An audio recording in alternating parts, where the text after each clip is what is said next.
Centre से ली है, जुलाई में ली थी ऑनलाइन। मैंने तब किसी को नहीं बताया था क्योंकि मेरी फैमिली में ऐसी चीज़ों में भरोसा नहीं करता कोई भी। मैं नामदान सेंटर पे गई तो नहीं थी, लेकिन रोज़ उनके कॉल आते थे कि आप एक बार आओ, आप एक बार आओ।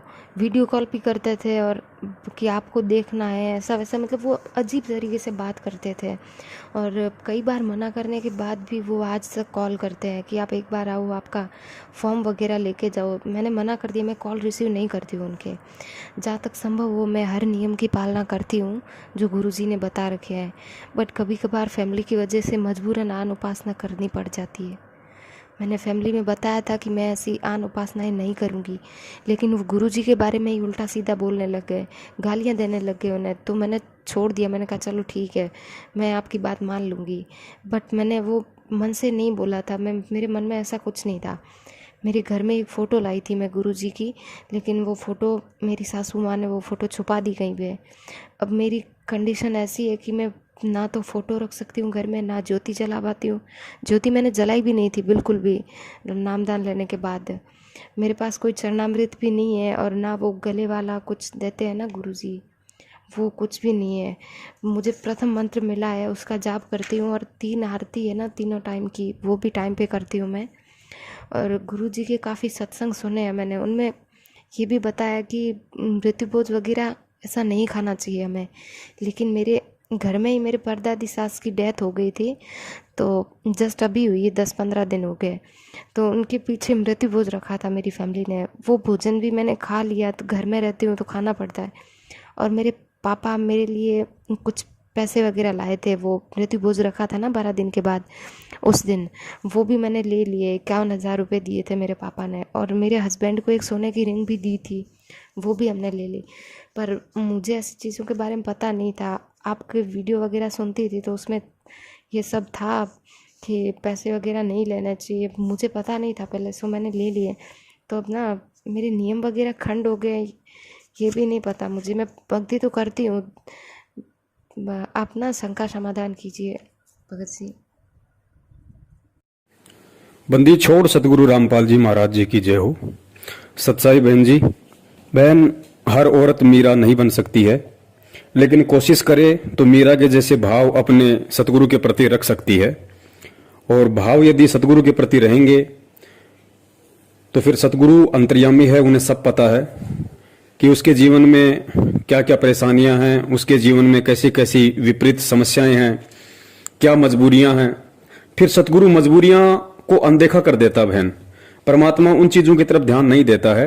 जिसने अपने हृदय में अपने सतगुरु को, अपने परमात्मा को बैठा लिया, और फिर चाहे ऊपरी दिखावे के लिए या ऊपरी मन से अगर किसी पारिवारिक दबाव में आके यदि वो बहन या भाई अनुपासना भी करता है, तो बहन परमात्मा उन चीजों को नजरअंदाज कर देता है, बशर्ते उसके हृदय में सतगुरु ही बसा होना चाहिए।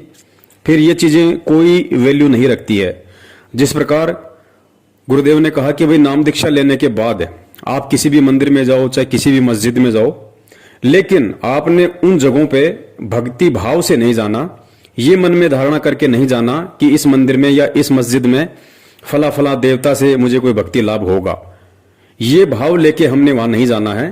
बाकी चाहे आप वहां पे रात दिन रहिए, आप वहीं पे सोइए, कोई दिक्कत नहीं, कोई दोष नहीं, क्योंकि मंदिर और मकान दोनों भगत की दृष्टि में ईंट और पत्थर के बने हुए एक ढांचे हैं, उनमें ना कोई भगवान है। तो बहन ये मजबूरियां जो हैं आपके साथ में, ये वर्तमान में काफी बहनों के साथ में हैं। कोई अपने प्रारब्ध के संस्कारवश संघर्ष कर लेती है, तो कोई संघर्ष नहीं कर पाती है। लेकिन सतगुरु अंतर्यामी है, सतगुरु अंदर के भाव देखता है। और परमेश्वर कहते हैं कि भाव तगड़े तो कुछ नहीं बिगड़े। यदि अपने सतगुरु के प्रति भाई या बहन के भाव तगड़े हैं, जिसने ज्ञान सुनकर, ज्ञान को समझकर अपने दिल की गहराइयों में अपने सतगुरु को बैठा लिया, परमात्मा को बैठा लिया, और उस दिल की गहराई में ब्रह्मा विष्णु महेश 33 करोड़ देवी देवता, दुर्गा या काल के लिए लेश मात्र भी जगह नहीं है, तो बहन फिर परमात्मा कहते हैं कि भाव तगड़े तो कुछ नहीं बिगड़े। फिर चाहे कोई कुछ भी करे, कैसा ही दबाव दे, चाहे मंदिर में जाके बैठा दे, चाहे देव देवताओं के आगे आपको धोख लगवा दे, जब आपके दिल में आपका सतगुरु बैठा है तो ये चीजें कोई बाधक नहीं है, किसी प्रकार की कोई बाधक नहीं है। तो परमेश्वर कहते हैं भाव तगड़े तो कुछ नहीं बिगड़े, और यदि भाव बिगड़े तो फिर रगड़े ही रगड़े। अगर भाव बिगड़ गए जिस दिन, उस दिन फिर सब हावी हो जाएंगे आपके ऊपर। फिर परमात्मा कहते हैं दोस्त भी दुश्मन बन जाएगा। तो बहन, परमात्मा अंतर्यामी है, उनको सारी स्थिति का पता है कि कौन तो जानबूझ के ये सब नाटक कर रहा है और कौन अनजाने में या फिर किसी मजबूरी में या फिर किसी दबाव में आकर इस तरह की जो है ये हरकतें कर रहा है।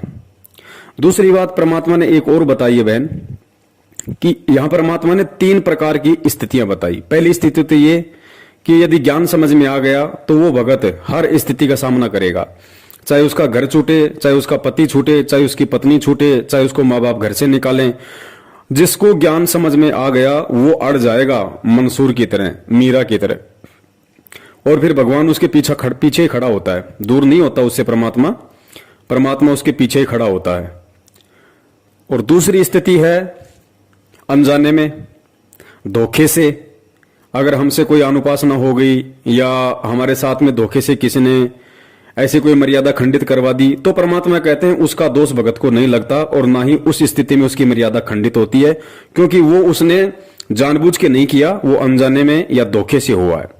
और तीसरी स्थिति परमात्मा ने बताई मजबूरी की। मजबूरी यानी भगत को ज्ञान भी है, उसको पता भी है कि अगर ये नियम परमात्मा का तोड़ूंगा तो इस नियम की ये सजा है और मैं परमात्मा से दूर हो जाऊंगा, परमेश्वर अपना पंजा मेरे शीश से उठा लेगा। ऐसी स्थिति में सब कुछ पता होने के बाद भी यदि वो दबाव में आके, मजबूरी में आके यदि वो परमात्मा का नियम खंड करता है, तो ऐसी स्थिति में गुरुदेव ने बताया कि जहां उसकी मौत होनी होगी वहां परमात्मा उसकी एक टांग तोड़ के रख देगा। जहां उसके संस्कारवश उसकी मौत लिखी होगी वहां परमात्मा इतना लाभ दे देगा, इतना बचाव कर देगा कि खाली उसका हाथ या पैर ही टूट के रह जाएगा। कहने का मतलब है कि भगत को 20 से 25% नुकसान उसके संस्कारवश वहां पे हो सकता है, यदि उसका कोई माड़ा संस्कार हुआ तो ऐसी स्थिति है बहन इस भक्ति में। तो पुण्यात्मा, हमारे को अभी तक तत्व ज्ञान नहीं मिला था, और जिस कारण से हमने यही सोच लिया था भी ये दुख सुख तो आते ही रहेंगे और ऐसे ये डमडमा चलेगा। नहीं, परमात्मा के चरणों में आने के बाद आपके ऊपर कोई आपत्ति नहीं आवेगी, आपके घर में हानि नहीं होगी। आपत्ति आवेगी तो को पहाड़ टूटना हो, सूली की सजा कांटे में टल जाएगी, जान जानी हो टांग टूट कर बच जाएगी। तो इस तरह की आपकी वो भी हमारी कुछ कमियां रह जाती हैं, जिस कारण से हम थोड़ा बहुत कष्ट इसलिए भी उठाना पड़ जाता है क्योंकि हम थोड़े हैं। एक घर में एक भाई ने या बहन ने, बेटी ने, बेटे ने नाम ले लिया, बाकी पूरा परिवार विरोधी है उसका, तो उसके नियमों को चलने नहीं देता। इस कारण से वो कोई ना कोई लोक लाज में, दबाव में छोटी मोटी मर्यादा भंग हो जाती है, जिस कारण से आने वाले संस्कार, बुरे संस्कार का समय सद गया, वो आना हुआ उधर से नाम टूट गया तो काल का दाव लग जाता है। तो फिर भी इतना बचाव कर जाते हैं परमात्मा। थोड़ी बहुत मजबूरी या अज्ञानता में, अनजानपने की तो माफ़ी है, और मजबूरी में जैसे मजबूरी माँ के तोड़ लिया तो जान जानी होगी तो टांग जरूर टूटेगी, और मर्यादा पूरी होगी तो एक आपका छींट भी ना लगने दे भगवान, अगर आप नियम नहीं तोड़ोगे, सत्कर मान लेना। तो आपको परमात्मा के प्रत्येक नियम का पालन करते हुए सत्य भक्ति करनी चाहिए और करते रहो, आपका बेड़ा पार हो जाएगा। बोलो सतगुरुदेव। दूसरी बात, ठीक है आप संघर्ष नहीं कर पा रही हैं, लेकिन आपने अपने दिल में अपने सतगुरु को बैठा रखा है, बहुत अच्छी बात है। गुरुदेव ने कहा कि यदि सत्संग भी आप सुनते रहेंगे, परमात्मा के सत्संग भी यदि आप सुनते रहे, तो परमेश्वर कहते हैं कि सत्संग मात्र से 70% लाभ भगत को मिलता है। सत्संग सुनते रहने से ही 70% लाभ परमात्मा भगत को देता है। तो यहाँ आपसे प्रार्थना की जाती है, जब तक सत्संग चले आप सब चिंताएं और इधर उधर की गल्ला बातें छोड़ के ध्यान से सत्संग सुनो। चाहे कोई रोगी है, चाहे कोई संकट है किसी प्रकार का, आप एकाग्रचित्त होकर सत्संग सुनोगे तो राहत मिलेगी और ये ज्ञान ग्रहण होगा। इस ज्ञान से आपको 70% लाभ तो ज्ञान से मिलेगा। और रही बात बहन जी नियम वगैरह की, तो नियम तो देखो परमात्मा के नियम है, नियमों में परमेश्वर ने किसी भी देश काल परिस्थिति में कोई छूट नहीं दी है, क्योंकि ये ज्ञान समझने के बाद, परमात्मा से ये तत्व ज्ञान लेने के बाद राजाओं ने राज त्याग दिए, ऋषि मुनियों ने शरीर गाल दिए भगवान की प्राप्ति के लिए। तो आज तो बहन जी हमारे पास बहुत सारी सुविधाएं हैं, बहुत सारे हमको कानून ने भी अधिकार दे रखे हैं कि हमारे साथ कोई जबरदस्ती नहीं कर सकता। धर्मनिरपेक्ष हमारा देश है, कोई भी किसी को किसी भी धर्म की पूजा पाठ करवाने के लिए बाध्य नहीं कर सकता। और ऐसी स्थिति में भी और सतगुरु से तत्व ज्ञान लेने के बाद भी यदि हम थोड़ा बहुत भी संघर्ष इस भक्ति मार्ग पे नहीं करते हैं या नहीं करने की कोशिश करते हैं, तो फिर बहन समझी तो जाएगी कमजोरी कि उस जीव आत्मा की ये कमजोरी है, और फिर उसी अनुसार देखो उसको परमात्मा लाभ देगा। कहते हैं ना कि तेल हमेशा तिलों में से निकलता है, जितना भगत बोएगा उतना ही काटेगा, क्योंकि ये सूरमाओं की भक्ति है बहन। परमात्मा ने बताया कि यदि समझ में आ गया तो फिर मंसूर बनना पड़ेगा, समाज के आगे, परिवार के आगे, रिश्तेदार के आगे, सामाजिक, आर्थिक या किसी भी प्रकार की परिस्थितियों के आगे। फिर भगत को सूरमा बनना ही पड़ेगा, भगत को मीरा बनना ही पड़ेगा। नहीं बनता है उसकी अपनी कमजोरी है, और जितना वो करेगा उतना परमेश्वर उसको अवश्य देगा। लेकिन वर्तमान में आप जी लगी हुई हैं सतगुरुदेव जी की भक्ति पे, ये भी अपने आप में एक बहुत बड़ी बात है। तो परमेश्वर अवश्य आपका बचाव करेंगे, इसमें तो कोई दो राय नहीं है। और आप जी भाव बनाए रखिए, श्रद्धा बनाए रखिए, ये भाव और श्रद्धा का ही खेल है। परमेश्वर दया करें उनके आने तक यदि आप इस तरीके से भी भक्ति भाव में लगी रहेंगी, क्योंकि आने वाले समय में तो परमेश्वर दया करेंगे। जो लोग आज खुद आपका विरोध कर रहे हैं उनको भी अपनी गलतियों का एहसास होगा, वो भी परमेश्वर की भक्ति में लगेंगे। लेकिन ये कुछ जो संघर्ष का समय है ये केवल वर्तमान समय का है। तो कुछ आत्माएं संघर्ष कर लेती हैं, कुछ आत्माएं पीछे हट जाती है, लेकिन दिल में सतगुरु को बसाए रखो, बस इतना भी काफी है परमेश्वर के इशार जेल से आने तक, और वो समय परमात्मा ने पूरी पृथ्वी पे लाने तक। जब तक हम इस तरीके से भी यदि परमात्मा के पीछे लगे रहेंगे तो भी परमेश्वर हमारे जीवन में आने वाले जो संकट हैं, परेशानियां हैं, काफी हद तक परमात्मा उनका निवारण करता रहेगा। तो इस तरीके से भी यदि आप अपनी आरती वगैरह करती रहेंगी और सत्संग वगैरह सुनती रहेंगी तो भी परमात्मा बहुत बड़ी राहत आप जी को प्रदान करता रहेगा। यानी जो आपके भाग्य में जो संस्कार था परमात्मा उसमें भी काफी फेरबदल करेंगे। जो संकट आपके जीवन में आने हैं परमात्मा उनमें आपको 50% तक राहत देगा, अगर इस तरीके से अपने दिल में सतगुरु को बसा के भी यदि आप उनकी भक्ति में लगी रहोगी तो। सत साहिब जय हो बंदी छोड़ के। बोलो सतगुरुदेव की जय हो।